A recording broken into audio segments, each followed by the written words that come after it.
లేదు జూమ్ కి లేదు నా గూగుల్ అకౌంట్ ఉంది నా గూగుల్ అకౌంట్ ఉంది నాకు మరి నాకు రాలేదు జూమ్ అంటే జూమ్ కి పెట్టుకోలేదు నేను గూగుల్ అకౌంట్ నుంచి చేయలేదు. Are you hearing my voice? Yes, sir. Is it clear? Yes, sir. Yeah, right. So all of you unmute your videos once. Open up your videos once, everyone.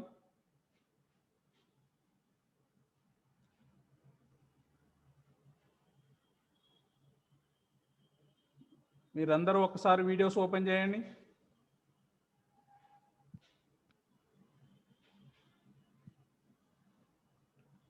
Who is this? OnePlus Nord 5G, Galaxy J7. Rajesh, open our video. Okay sir అందరూ వీడియోలు open చేయండి ఒకసారి.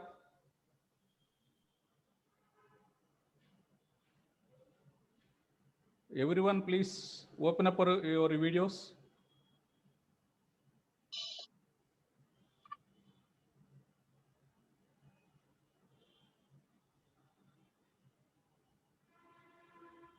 Nandini, Galaxy J7, OnePlus Nord 5G, మీరు videos open చేయండి.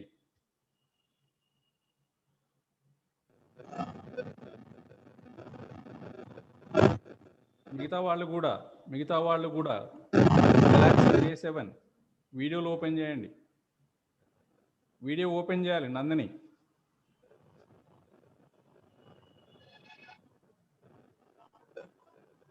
Yeah, right. So thank you. Now we are in the paper 4 about ancient civilization. We had a general introduction on the whole syllabus. We covered. Okay, right. You can mute yourself. You can close up your videos now. Okay. So I'll start my lecture. And the whole general introduction we covered in the last 3 classes, and now we are moving to the particular civilizations. We had nearly 7 civilizations in our syllabus, like the Mesopotamia, Egypt, Greece, Rome, and Chinese civilization, and Indus Valley. Okay, within these civilizations, we will start with the Indus Valley. Indus Valley is our civilization, and we'll start with the Indus Valley today, right? So after completion of Indus Valley, we'll go with Chinese civilization, and after that we'll move to the Mesopotamia. Okay, so ముందుగా మనం Indus valley civilisation గురించి చెప్పుకుందాం. దాని తర్వాత Chinese సివిలైజేషన్కి వెళ్ళిపోదాం. అట్లానే Chinese civilisation అయిపోయిన తర్వాత మనం మెసోపోటేమియా నుంచి మళ్ళీ వరుసగా వచ్చేద్దాం. ఓకే, సో ఇది మనం చెప్పుకునేటటువంటి order, right? So now I will share my screen. Today I have a certain introduction on Indus Valley once again, and I will give you certain introduction with a colorful appearance today. Okay, so I will show you certain photographs regarding the Indus Valley, and I will give you some needful information on this Indus Valley civilization, and then we'll go with one by one. Okay, so what are the things we have to be covered in the Indus Valley civilization, and we'll go with one by one orderly, right?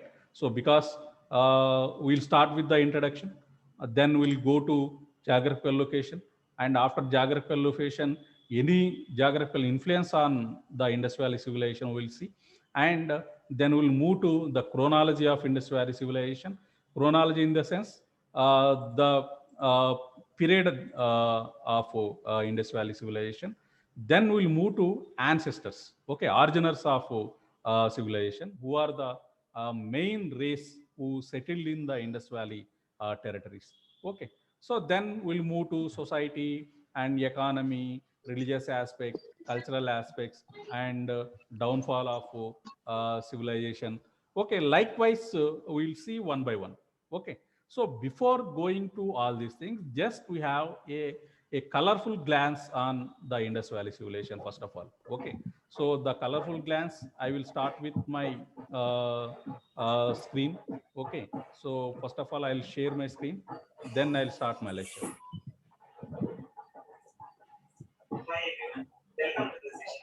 We session Indian views and comparison across. So first of all, we will introduce yourself.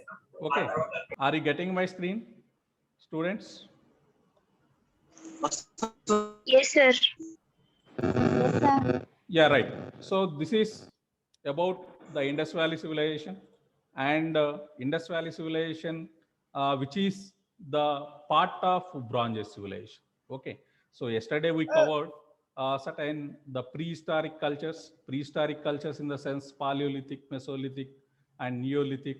After Neolithic, we had a Chalcolithic culture. Okay. So Chalcolithic culture is an important part in the Indian history.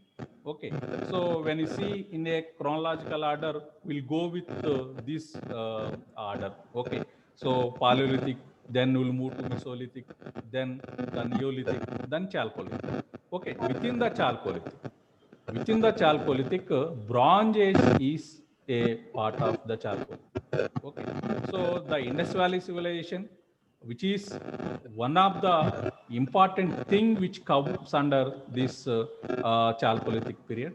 Okay, why we are using this as a Bronze Age means because in the Chalcolithic period, nearly most of all the civilization they use the copper tools. Okay, along with the stone tools, they use the copper tools, and within the Chalcolithic period, along with the copper tools, they also use the tin. Sometimes they use a alloy with the bronze, alloy of a bronze. It's a mixture of copper and tin. Okay. So the copper and tin, the mixing alloy is nothing but the bronze. They use this along with the copper and stone tools. They use the bronze tools. Okay. So likewise, we call this as a bronze age. Okay. So this is only confined to the Indian civilization. Okay, it is only confined to the Indian history, right? So Bronze Age, in the sense, is nothing but the where the bronze alloy of the bronze used by the people. Okay, so that's why we use the term as a bronze. Okay, so Indus Valley civilization, you have another name with the Indus Valley civilization. It's nothing but the Harappa. Okay, so Harappan, we all also called it as a Harappan civilization because Harappa is one of the important city which is discovered in during the time of excavations. Okay, so Harappa is the first was the first city which they identified in the Indus Valley civilization. That's why on the base of this Harappa, we call it as a Harappa civilization. Okay, so మనకి దీన్ని మనం ఒక కంచు యుగంగా చెప్తాము. ఎందుకంటే ఏదైతే ఒక chalcolithic అనేటటువంటి ఒక కాలంలో కంచును ఉపయోగించినటువంటి, ప్లీజ్ 1+ నోట్ 5G మీరు మ్యూట్ చేసుకోండి, ఆడియో మ్యూట్ చేయండి, రైట్. సో ఇక ఏదైతే మనకి ఇక్కడ మనం కంచు యుగంగా మాట్లాడుతున్నామో, సో ఏదైతే సింధు నాగరికత అనేటటువంటిది ఒక చాల్కోలిథిక్లో భాగంగా వస్తుంది కాబట్టి, సో అక్కడ వాళ్ళు యూజ్ చేసినటువంటి ఏదైతే పనిముట్లు ఉన్నాయో ఆ పనిముట్లు రకరకాలైనటువంటి మెటల్స్తో తయారు చేసినటువంటి పనిముట్లు ఉపయోగించారు. అందులో ముఖ్యంగా రాతి పనిముట్లు ఉపయోగించారు, అట్లనే కాపర్తో తయారు చేసినటువంటి పనిముట్లు ఉపయోగించారు, అట్లనే టిన్నుతో తయారు చేసినటువంటి వాటిని ఉపయోగించారు, అట్లనే కాపర్ని టిన్ను కలిపి తయారు చేసినటువంటి ఒక అల్లాయ్ ఏదైతే ఉందో బ్రాంజ్. సో ఆ బ్రాంజ్కి సంబంధించినటువంటి బ్రాంజ్తో చేసినటువంటి పనిముట్లను కూడా వాళ్ళు ఉపయోగించారు. కాబట్టి దీన్ని మనం ఒక కంచు నాగరికతగా మనం మాట్లాడుకుంటాం. ఓకే, సో ఇక ఏదైతే ఈ ఇండస్ వ్యాలీలో మనం చూడాల్సినటువంటి అంశాలు చాలా ఉన్నాయి. Okay, so Indus valley civilization is one of the important civilization in the world. Okay, so at that time you may aware nearly 7 to 8 civilizations at that time. And along with the Indus Valley, you have to see the Chinese and Egyptian and Greece and Rome and Mesopotamian civilization like that. But here, in every civilization, you go through with the certain similar aspects. Okay, so like um, uh, the a particular period, duration of particular civilization, and we'll see about various originers of that particular civilization. Okay, we also see a particular geographical location of the particular civilization. Okay, likewise, every civilization we cover all these similar aspects. Okay, so in the same way, in the Indus Valley civilization also, we'll start with those things. Okay, so first of all, we'll see these civilization like okay, so we'll see these things in order, particularly early civilization in the world. Okay, so what are the various civilizations along with Indus Valley has developed, and we'll also see stages of Harappan civilization. Okay, so Harappan civilization had certain stages. Okay, the early Harappan and mature Harappan. Okay, so ఇందులోని అంటే ఏదైతే ఒక హరప్పా నాగరికత అనేటటువంటి దానికి మనం మాట్లాడుకుంటున్నామో, దాంట్లో రకరకాల అంటే దాన్ని పీరియడ్ని బేస్ చేసుకొని మనం దాన్ని ఒక 3 భాగాలుగా విభజించుకోవచ్చు.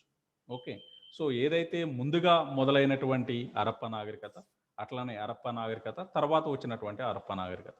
ఓకే, సో ఇందులో మనం చూసుకున్నట్లయితే అంటే ఎర్లీ హరప్పా లోని జరిగినటువంటి అంశాలు మనం చూసుకున్నట్లయితే అక్కడ ఎలాంటి పనిముట్లను వాళ్ళు ఉపయోగించారు, అంటే ప్రజలు ఏ విధంగా బతికారు, అట్లనే వాళ్ళు వ్యవసాయంలో ఉపయోగించినటువంటి పనిముట్లు ఏంటి, వ్యవసాయంలో ఎలాంటి ఎలాంటి పంటల్ని వాళ్ళు పండించారు, అట్లనే ఎలాంటి జంతువులను వాళ్ళు ఉపయోగించారు, అట్లనే హరప్పా నాగరికతలో వాళ్ళు ఎలాంటి వాటికి మళ్ళీ టర్న్ అయ్యారు, అట్లనే తర్వాత వచ్చినటువంటి హరప్పా నాగరికతలో వాళ్ళు ఏమేమి మళ్ళా దాని మీద అంటే ముందుగా జీవనం వాళ్ళు ఫాలో అయినటువంటి లైఫ్ కంటే మెరుగైనటువంటి పరిస్థితులు ఎలా ఉన్నాయి, అవన్నీ కూడా మనం ఈ స్టేజెస్ ఆఫ్ హరప్పాలో మనం చూస్తాం.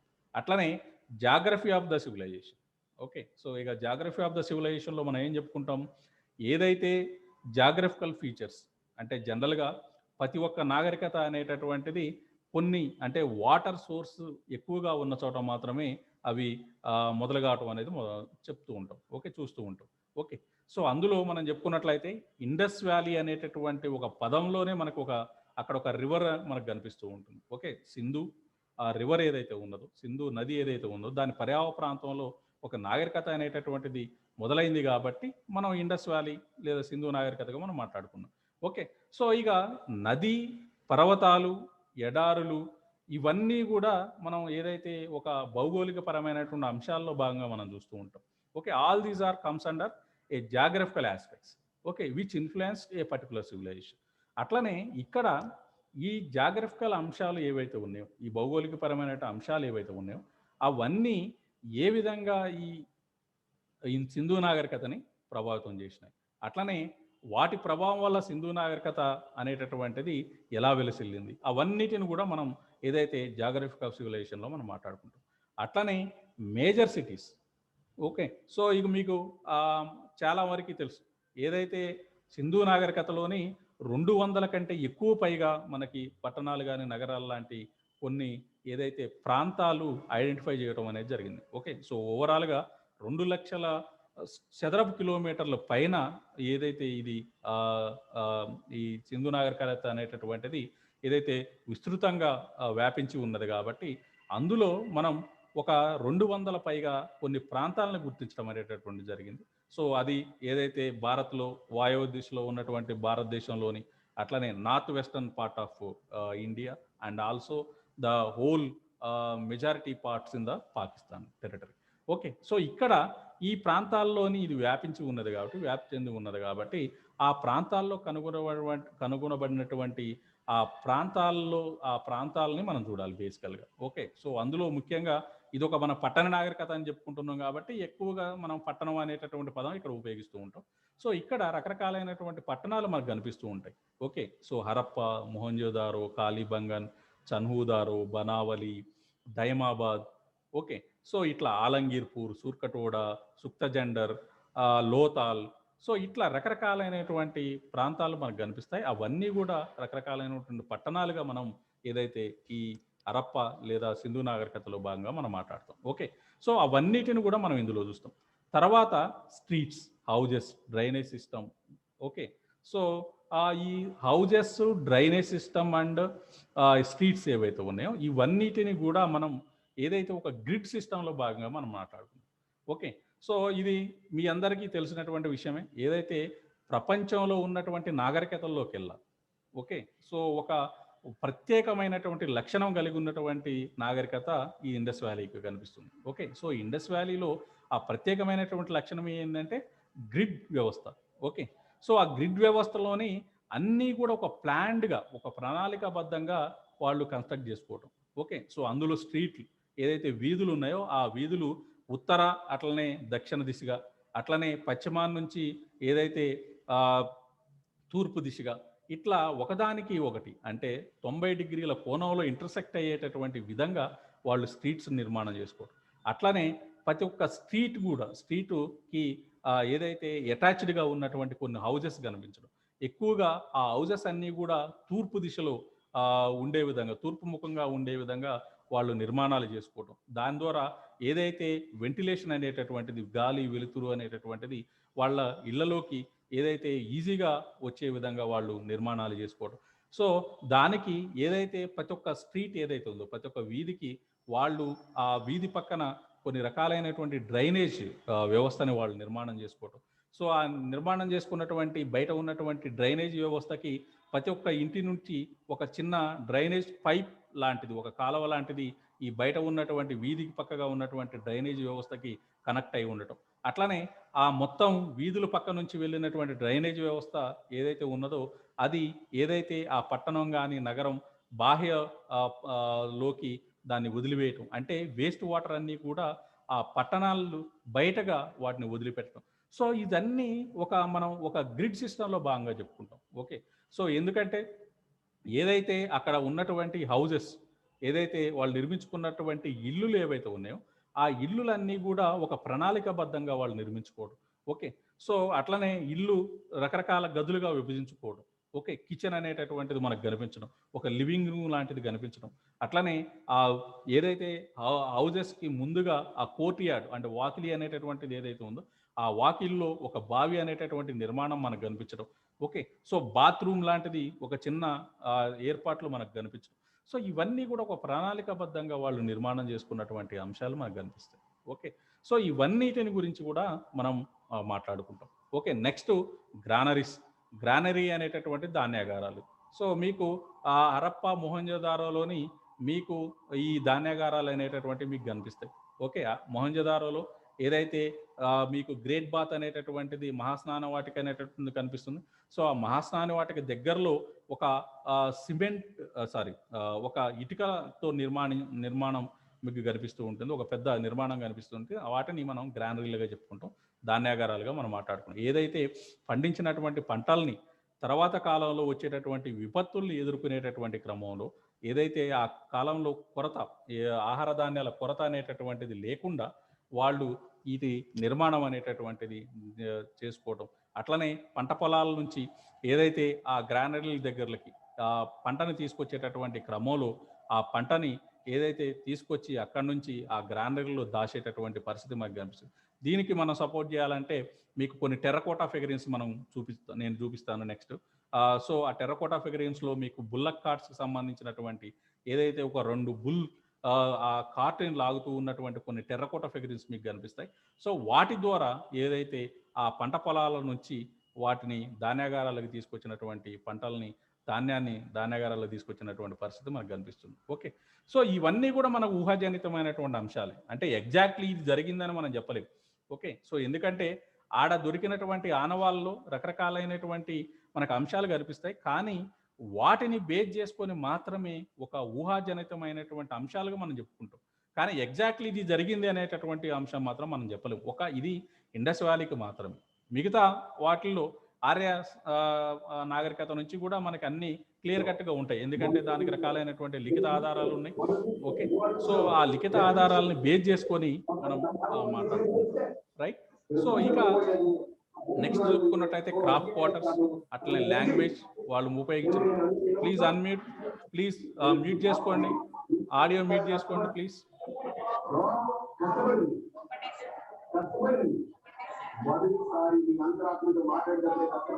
డిస్టర్బెన్స్ వస్తుంది, మ్యూట్ చేసుకోండి బాబు. ఓకే, ఆడియో మ్యూట్ చేసుకోండి. ఎవరు? Redmi 9 prime Redmi 9 prime audio mute చేసుకోండి.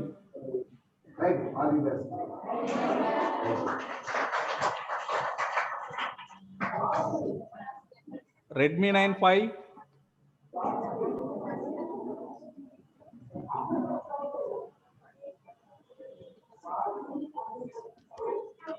ఓకే, సో నెక్స్ట్ అక్కడ దొరికినటువంటి ముద్రికలు, సీల్స్ గురించి మనం మాట్లాడుకున్నాం. అట్లనే రిలీజియస్ సింబల్స్ ఏవైతే దొరికినాయో రకరకాలైనటువంటి వాటి గురించి మనం మాట్లాడుకుంటాం. అట్లనే ప్రీస్ట్, ఎవరైతే పురోహితులు లాంటి వాళ్ళు ఉన్నారో వాళ్ళకి సంబంధించినటువంటి అంశాలు మనం మాట్లాడుకుంటాం. అట్లనే ఆర్నమెంట్స్ ఏవైతే ఉన్నాయో, అట్లనే బరియల్, అట్లనే ఎకానమీ, ఆర్థిక వ్యవస్థ ఏదైతే ఉన్నదో వాటి గురించి మనం మాట్లాడుకుంటాం. ఓకే, సో అట్లనే ఇంకా రకరకాలైనటువంటి అంశాలని మనం ఇక్కడ మాట్లాడుకుంటూ ఉంటాం అన్నమాట. ఓకే, సో ఇక ట్రేడ్, అట్లనే డాక్ యార్డ్ లోతల్లో ఉన్నటువంటిది, అట్లనే వ్యవసాయ విధానం వాళ్ళు ఫాలో అయినటువంటిది, అట్లనే పోటరీ ఏదైతే వాళ్ళు ఫాలో అయినటువంటి పోటరీని, ఆర్టిఫాక్ట్స్ అక్కడ దొరికినటువంటి వాటిని, అట్లనే క్లే కల్చర్ ఏదైతే ఉందో వాటిని, అట్లనే ఫిగరింగ్స్, అట్లనే ఫైనల్ గా decline of Indian. Redmi 9 mute చేసుకోండి. Who is this Redmi 9?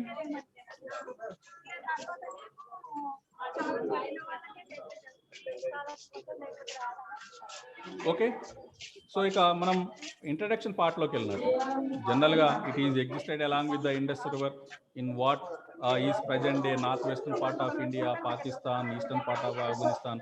So ఈ ప్రాంతాల్లో మనకి ఇది కనిపిస్తుంది. It was considered to be the first ever urban civilisation.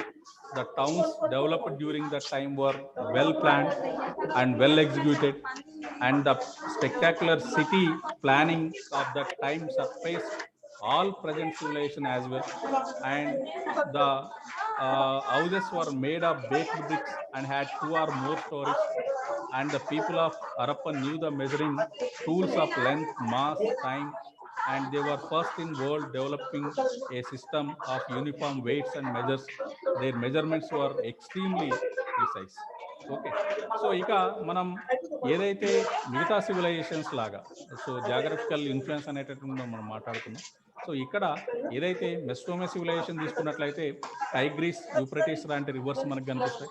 అట్లనే యాన్షియంట్ చైనా తీసుకున్నట్లయితే ఓయాంగో లాంటి రివర్ కనిపిస్తుంది. అట్లనే ఈజిప్షియన్ సివిలైజేషన్ తీసుకున్నట్లయితే నైల్ రివర్. అంటే ప్రతి ఒక్క నాగరికతకి ఆయా భౌగోళిక పరమైనటువంటి అంశాలతో ముడిపడి ఉన్నది కాబట్టి, అట్లనే ఇండస్ వ్యాలీ రివర్ కూడా ఇండస్ రివర్ అనేటటువంటి దాంతో అది ముడిపడి ఉంది. ఓకే, ఇక నెక్స్ట్ మనం స్టేజెస్ ఆఫ్ సివిలైజేషన్ అంటే జనరల్గా మనం ఇక్కడ ఏదైతే స్టేజెస్ ఆఫ్ సివిలైజేషన్లో మనం చూసామో, సో ఇక్కడ ఓవరాల్గా మనం ఏదైతే ఒక ఎర్లీ ఫేజ్ చూసుకున్నట్లయితే, సో ఇక్కడ ఎర్లీ హరప్పన్ స్టేజ్గా మనం చెప్తాం. Hello, who is this?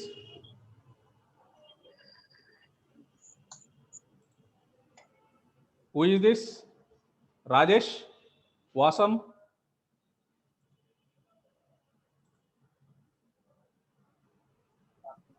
చెప్పండి సార్. రైట్, సో ఇక్కడ ఈ స్టేజెస్ ఆఫ్ సివిలైజేషన్లో మనం 3 స్టేజెస్గా మనం మాట్లాడుకుంటాం. సో ఒకటి early stage, mature and late Harappan stage, right. So ఇక ఎర్లీ స్టేజ్లో మనం చెప్పుకున్నట్లయితే 3300 BC నుంచి 2600 BCగా చెప్పుకోవచ్చు. అట్లనే ఏదైతే హరప్పన్ స్టేజ్గా చెప్పుకున్నట్లయితే 2600 BC టు 1600 బీసీ లేదా అప్ టు 1700 బీసీ వరకు మనం మాట్లాడుకోవచ్చు. అట్లనే ఏదైతే లేట్ హరప్పన్ లేదా మ్యాచ్యూర్ హరప్పన్ స్టేజ్గా చెప్పుకున్నట్లయితే సో ఇక్కడ మనకి 19 ఆర్ 1700 బీసీ నుంచి 1300 బీసీగా మనం మాట్లాడుకోవచ్చు. సో ఇట్లా మనకి 3 రకాలైనటువంటి స్టేజెస్ మనకి ఈ హరప్పన్ సివిలైజేషన్లో మనకు కనిపిస్తుంది. ఓకే, సో ఇక్కడ ఈ స్టేజెస్ అనేటటువంటిది మనం ఏదైతే అక్కడ జరిగినటువంటి అంశాలని బేస్ చేసుకొని మనం చెప్తూ ఉంటాం అన్నమాట. ఓకే, సో ఇక్కడ బేసికల్గా మనం చూసుకున్నట్లయితే అంటే ఇది మనం జాగ్రఫికల్ లొకేషన్ చూడాల్సినటువంటి అంశం. సో ఇది మనం ఒక రఫ్గా ఇండస్ వ్యాలీ సంబంధించినటువంటి జాగ్రఫికల్ లొకేషన్ ఇలా ఉంటుంది. ఓకే, సో మీకు తెలుసు ఇక్కడ ఏదైతే north western part, okay, so ఇది నార్త్ వెస్టర్న్ పార్ట్కి సంబంధించినటువంటి ఒక ఏదైతే భాగం. ఓకే, సో ఇందులో మీకు వీటికి అంటే గుజరాత్ అట్లనే రాజస్థాన్ లాంటి ప్రాంతాల్లో ఇవి రాజస్థాన్ ఇంకా ఇటు సదరన్ పార్ట్కి వచ్చినట్లయితే మీకు దగ్గర దగ్గర నర్మదా రివర్ వరకు కూడా కొన్ని ఈ ఇండస్ వ్యాలీకి సంబంధించినటువంటి ప్రాంతాలు మనకు కనిపిస్తాయి. ఓకే, సో దైమాబాద్ అనేటటువంటిది మనకి సదర్న్ మోస్ట్ పార్ట్గా మనం చెప్పుకోవచ్చు ఇండియా ప్రాంతాల్లో. ఓకే, సో అది నర్మదా రివర్ ఒడ్డున ఉన్నటువంటి ఏదైతే మనకి ఒక రివర్ కనిపిస్తుందో ఆ రివర్ ఒడ్డున ఉన్నటువంటి దైమాబాద్ మనకి నార్థన్ మోస్ట్ పార్ట్గా మనం చెప్పుకోవచ్చు. ఓకే, సో ఇక మనం ఉత్తర భాగాన తీసుకున్నట్లయితే ఏదైతే ఆలంగీర్పూర్ గుజరాత్లో మండా ఏదైతే జమ్మూ అండ్ కాశ్మీర్లో ఉన్నటువంటి మండా వరకు మనకి ఈ విస్తరణ అనేటటువంటి ఉత్తర భాగంలో మనకు కనిపిస్తూ ఉంటుంది. ఓకే, సో ఇక పశ్చిమ భాగంలో చూసుకున్నట్లయితే మీకు తెలుసు ఏదైతే సూర్కటోడా అంతవరకు మనకు కనిపిస్తూ ఉంటుంది, అది ర్యానాప్ కచ్లో ఉన్నటువంటి సూర్కటోడా అట్లనే సుక్తజెండర్ అనేటటువంటి మీకు కనిపిస్తూ ఉంటాయి. సో ఇక్కడ మనకి వెస్టర్న్ పార్ట్లో ఉన్నటువంటి మనం బోర్డర్గా చెప్పుకోవచ్చు. ఓకే, సో ఇక ఈస్టర్న్ పార్ట్లో ఆలంగీర్పూర్ లాంటిది మనం చెప్పుకోవచ్చు. ఇది భారతదేశంలో ఉన్నటువంటి ఏదైతే ఈ సింధు నాగరికత లేదా సింధు నాగరికత వ్యాప్తి గురించి మనం మాట్లాడుకున్నాం. అట్లనే ఏదైతే పాకిస్తాన్లో ఉన్నటువంటి అంశాలు మనం చూసిన పాకిస్తాన్లో ఉన్నటువంటి ప్రాంతాలు మనం చూసినట్లయితే మీకు తెలుసు ఏదైతే ఇండస్ రివర్ అట్లనే ఏదైతే ముల్తాన్ వరకు వ్యాప్తి మనకు కనిపిస్తూ ఉంటుంది.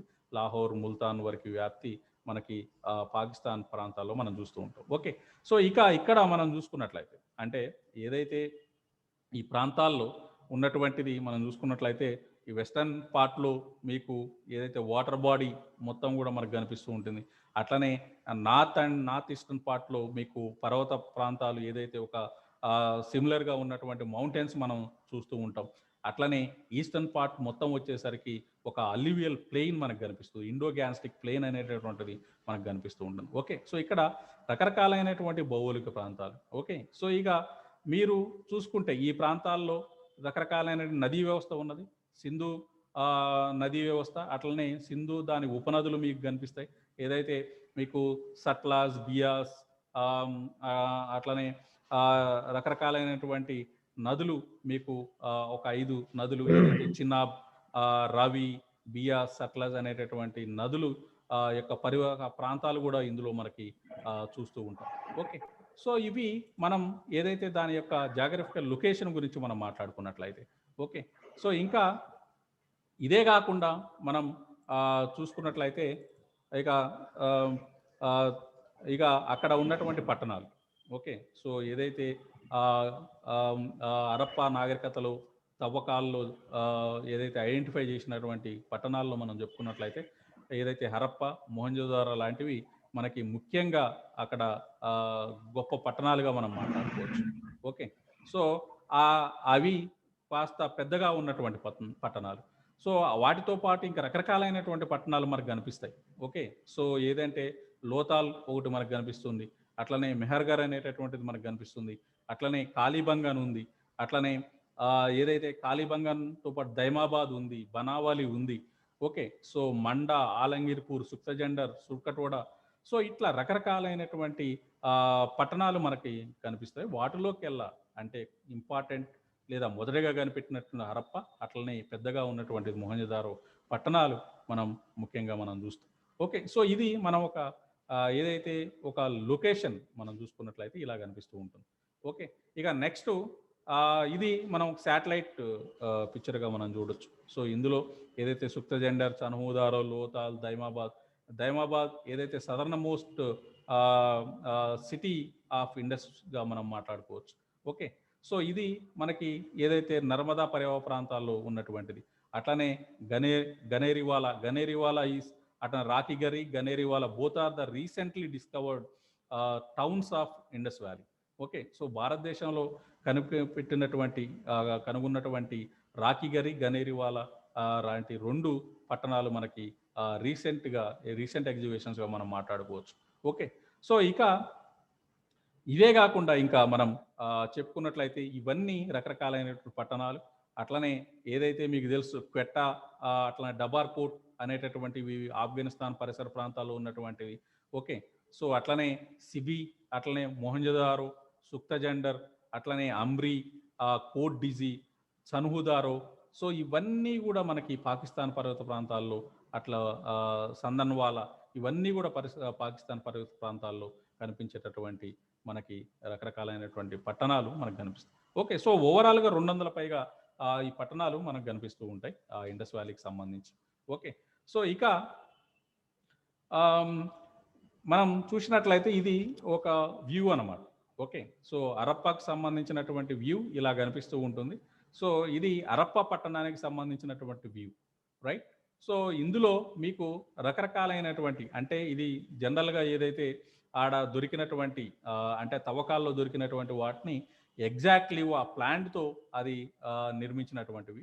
సో కాబట్టి ఇది మనకి ఓవరాల్గా హరప్పా నగరానికి సంబంధించినటువంటి వ్యూ ఇలా కనిపిస్తూ ఉంటుంది అనమాట. ఓకే, సో ఇక మనం చూసుకున్నట్లయితే ఇది ఏరియల్ వ్యూ ఏదైతే మీకు ఇప్పుడు చూస్తున్నారు స్క్రీన్లో. సో ఇక్కడ ఓవరాల్గా ఇది ఏరియల్ వ్యూ ఆఫ్ హరప్పా అనమాట. ఓకే, సో ఇక హరప్పాకి చుట్టుపక్కల అంటే మనం నిన్ననే కొన్ని అంశాలు మాట్లాడుకున్నాం. ఏదైతే ఇక నగరాల్లో మనకి 2 భాగాలైనటువంటి నగరాలు మనకు కనిపిస్తాయి. ఒకటి ఏదైతే అప్పర్ సిటీ అని చెప్పినా, ఇంకో లోయర్ సిటీ అనేటటువంటి చెప్పినాం. సో అప్పర్ సిటీలో ఏదైతే వాళ్ళు నిర్మించుకున్నటువంటి ఇండ్లు ఏవైతే ఉన్నాయో అవన్నీ పెద్దగా కనిపిస్తాయి అన్నమాట. పెద్దగా అంటే రకరకాలైనటువంటి గదులతో ఉన్నటువంటి ఇళ్ళుగా మనం మాట్లాడుకున్నాం. ఓకే, సో అట్లనే కింద భాగంలో ఉన్నటువంటి నగరం ఏదైతే లోయర్ సిటీగా మనం మాట్లాడుకున్నాం, అందులో 2 గదులతో కూడినటువంటి ఏదైతే కొన్ని ఇళ్ళు మాత్రం మనకు కనిపిస్తాయని మనం మాట్లాడుకున్నాం. ఓకే, సో ఇక్కడ ఏదైతే మనం అప్పర్ సిటీ అని చెప్పుకున్నామో ఇది అప్పర్ సిటీ అనమాట. ఓకే, ఏదైతే సిత్తాదాలు మీకు కనిపిస్తుందో citadel is a fort wall. Okay, so compound వాల్గా మనం మాట్లాడుకుంటాం. సిత్తాదాల్ అనేటటువంటిది ఏదైతే ఒక ప్రొటెక్టివ్ వాల్. ఓకే, సో అది అప్పర్ టౌన్కు మాత్రమే మనకు కనిపిస్తూ ఉంటుంది. లోయర్ టౌన్లో ఇలా ఈ సిత్తాదాల్ అనేటటువంటిది మనకి కనిపించదు. ఓకే, సో కింద చూడండి, ఇది reconstruction of the lower town, right. So ఇది ఏ విధంగా అయితే అప్పట్లో వాళ్ళ నిర్మాణాలు ఉన్నాయో అలాంటి నిర్మాణాలని వీళ్ళు అంటే ప్రజెంట్ అక్కడ దొరికినటువంటి వాటితోని ఒక రీకన్స్ట్రక్ట్ చేసినటువంటి పట్టణాలు అనమాట. సో ఇప్పుడు మనం వ్యూ చూడాల్సినటువంటి, సో దొరికినటువంటి వాటితో నిర్మించినటువంటి నగరాలు, రైట్. సో ఇక తర్వాత అంటే జనరల్గా మీకు తెలుసు cities are well known for their impressive organized and regular layout. అట్లనే they have well laid plumbing and drainage system including indoor toilets. Okay, so over 1000 other towns and villages also existed in this city. Okay, so అవే కాకుండా అంటే మనం only 200 పైగా నగరాలు పట్టణాల గురించి మనం మాట్లాడు, అవి కాకుండా 1000 కొన్ని రకాలైనటువంటి విలేజ్లు కూడా అక్కడ కనిపించినాయండి. ఓకే, సో అవన్నిటిని కూడా మనం మాట్లాడుకుంటాం. ఇక ఇక్కడ చూడండి, మీరు ఏదైతే ఆ ఇండస్ వ్యాలీ తవ్వకాల్లో ఇలా రకరకాలైనటువంటి అంటే ఆ స్ట్రీట్స్ గురించి మనం మాట్లాడుకున్నాం, రైట్. సో ఈ విధంగా ఆ స్ట్రీట్స్ అనేటటువంటి నిర్మాణం ఉన్నది, రైట్. సో ఇది మనం చూస్తున్నటువంటి మొదటి ఫోటోలో చూసినటువంటిది ఇది ఒక ముఖ్యమైనటువంటి వీధిగా చెప్పుకున్నట్లయితే, రెండో ఫోటోలో ఉన్నటువంటిది ఏదైతే ఆ సబ్సెక్షన్లో ఉన్నటువంటి స్ట్రీట్స్గా మనం మాట్లాడుకుంటాం. ఓకే, సో అట్లనే ఏదైతే ప్రతి ఒక్క ఇల్లు కూడా ఇక్కడ చూడండి మెయిన్ స్ట్రీట్కి ఆపోజిట్గా అంటే ఫేస్ చేసి ఉన్నటువంటి హౌజెస్ మనకు కనిపిస్తూ ఉన్నాయి, రైట్. సో ఇలా వీధులకి ఫేస్ చేసి ఉన్నటువంటి హౌజెస్ అవి కూడా ఈస్ట్ ఫేస్డ్ హౌజెస్ అనేటటువంటి మనకు కనిపిస్తూ ఉంటాయి. ఓకే, సో మూడో ఫోటోలో చూస్తున్నారు మొహంజదారోలో ఉన్నటువంటి ఆ స్ట్రీట్, రైట్. సో ఇంకా హౌజెస్ నిర్మాణం మనం చూసుకున్నట్లయితే, so the most of the houses at court yard in the centre. Okay, ఇక్కడ మనకు కనిపిస్తుంది చూడండి మూడో ఫోటోలో ఏదైతే ఒక కోర్ట్ యార్డ్ లాంటిది, అందులో ఒక వెల్ నిర్మాణం మనకు కనిపిస్తూ ఉంటుంది. ఓకే, సో అట్లనే houses had many rooms and many of the brick houses were 2 story high, అంటే మీకు 2 స్టోరేలు కలిగినటువంటిది, అంటే 2వ అంతస్తు కలిగినటువంటి ఇల్లు కూడా అక్కడ కనిపిస్తుంది. Okay, with thick walls and high ceilings to have the room cool in the hot summer and summer months. Okay, so beside houses some other buildings have also been discovered. Okay, ప్రతి ఒక్క ఆ ఇంటికి కూడా పక్కన కొన్ని రకాలైనటువంటి buildings నిర్మాణాలు కనిపించినాయి అంట. ఓకే, సో అవన్నిటి గురించి కూడా మనం డీటెయిల్గా మనం మాట్లాడుకుంటాం. అట్లనే డ్రైనేజ్ సిస్టమ్ గురించి మనం మాట్లాడుకున్నట్లయితే, so they had wide roads and well developed drainage system. Okay, so besides of their besides of the streets you find this drainage system. Okay, so and the bathrooms were well made. ప్రతి ఒక్క ఇంట్లో bathroom అనేటటువంటిది ఒకటి కనిపిస్తూ ఉంటుంది. So ఆ bathroom నుంచి అట్లా కిచెన్ నుంచి వెళ్ళేటటువంటి వాటర్ కూడా ఏదైతే ఆ రోడ్లకి ఇరువైపులా ఉన్నటువంటి డ్రైనేజ్ ఆ లైన్ అనేటటువంటిది ఏదైతే ఉందో దానికి కనెక్ట్ అయి ఉన్నటువంటిది మీరు ఇక్కడ చూస్తున్నారు. ఏదైతే ఇది ఒకటి కనెక్ట్ అయి ఉన్నటువంటి డ్రైనేజ్, ఇది రోడ్డు పక్కన ఉన్నటువంటి drainage, right. So they had sloping floors to allow the dirty water to drain off. Okay, so వాళ్ళు ఇళ్ల నిర్మాణం చేసుకునేటప్పుడే కాస్త స్లోప్గా ఉండేలాగా నిర్మాణాలు చేసుకున్నారు. దాని ద్వారా ఈజీగా ఇండ్ల నుంచి వాటర్ అనేటువంటి డ్రైనేజ్ లోకి వచ్చి కలిసే విధంగా ఆ నిర్మాణం అనేది జరిగింది. అట్లనే drains ran along with the streets and were covered. అట్లనే ఆ డ్రైన్స్ అనేటటువంటిది ఆ స్ట్రీట్స్కి చుట్టుపక్కల ఉన్నటువంటిది, రైట్. సో అట్లనే the Mohenjodaro a big water tank has been found. It has been named at the great bath. So ఇక్కడ మీరు చూస్తున్నారు ఫొటోస్లో, ఇది ఒక గ్రేట్ బాత్గా చెప్పుకోవచ్చు. ఇక్కడ ఏదైతే పబ్లిక్ పర్పస్లో ఉపయోగించినటువంటి ఒక వాటర్ ట్యాంక్గా మనం మాట్లాడుకోవచ్చు. అది దేనికోసం ఉపయోగించారనేటువంటిది తెలియదు. సో దానికి రకరకాలైనటువంటి థీరీస్ ఉన్నాయి. అవన్నీ మనం ఏదైతే డీటెయిల్గా మాట్లాడుకునేటప్పుడు చెప్పుకుంటాం. ఓకే, సో ఇక్కడ మనకు స్టేర్ కేసెస్ కనిపిస్తాయి, డ్రెస్ చేంజింగ్ సంబంధించినటువంటి కొన్ని గదులు కనిపిస్తాయి. సో ఇవన్నీ కూడా దిగటానికి మెట్లు ఉంటాయి. సో ఇవన్నిటి గురించి అంశాలు మనం చూస్తాం. అట్లనే గ్రానరీ ఇంతకుముందు చెప్పుకున్నాం, ఏదైతే మొహంజదారోలో గ్రేట్ బాత్కి దగ్గరలో ఉన్నటువంటి ఒక గ్రానరీ గురించి మనం మాట్లాడుకున్నాం. ఏదైతే ఒక ధాన్యాగారం, సో వాళ్ళు పండినటువంటి పంటల్ని ఆ ధాన్యాన్ని దాచుకునేటటువంటి ఒక పరిస్థితి మనకు కనిపిస్తుంది. అట్లనే ఇవి క్వార్టర్స్, క్రాప్ క్వార్టర్స్, ఏదైతే ఒక ఆక్యుపేషన్ బేస్డ్ ఉన్నటువంటి వాళ్ళు నిర్మించుకున్నటువంటి క్వార్టర్స్గా మనం మాట్లాడుకోవచ్చు. దీనికి సంబంధించిన అంశాలు మనం చూస్తాం. సో ఇంకా మనకి 1 మినిట్ టైం ఉంది కాబట్టి సో డిస్కనెక్ట్ అయ్యే అవకాశం ఉన్నది. ఆ డిస్కనెక్ట్ అయ్యేంత వరకు నేను మీకు అయినంత వరకు చెప్తాను. ఓకే, సో నెక్స్ట్ ఏదైతే పిక్టోగ్రాఫిక్ స్క్రిప్ట్ అనేటటువంటిది వాళ్ళు ఫాలో అయ్యారు. సో మీకు తెలుసు ఇంతవరకు దానికి సంబంధించినటువంటి డిస్ఫర్మేషన్ జరగలేదు. సో దాన్ని చదవటం అనేటటువంటిది జరగలేదు. మొత్తానికి 3500 స్పెసిమెన్స్ మనకు ఆ స్క్రిప్ట్లో మనకు కనిపిస్తాయి. ఓకే, సో అక్కడ దొరికినటువంటి సీల్స్, రకరకాలైనటువంటి సీల్స్, అట్లనే పైన ఉన్నటువంటి ఇండస్ వ్యాలీ స్క్రిప్ట్ ఈ విధంగా మనకు కనిపిస్తూ ఉంటుంది. ఓకే, సో ఇవన్నిటి కూడా టెర్రకోటా ఫిగరిన్స్గా చెప్తాం. సో టెర్రకోటతో ఏదైతే సీల్స్ మనం చెప్పుకుంటాం, ఏదైతే స్టిటైట్తో తయారు చేసినటువంటి సీల్స్గా మనం మాట్లాడుకుంటాం. ఓకే.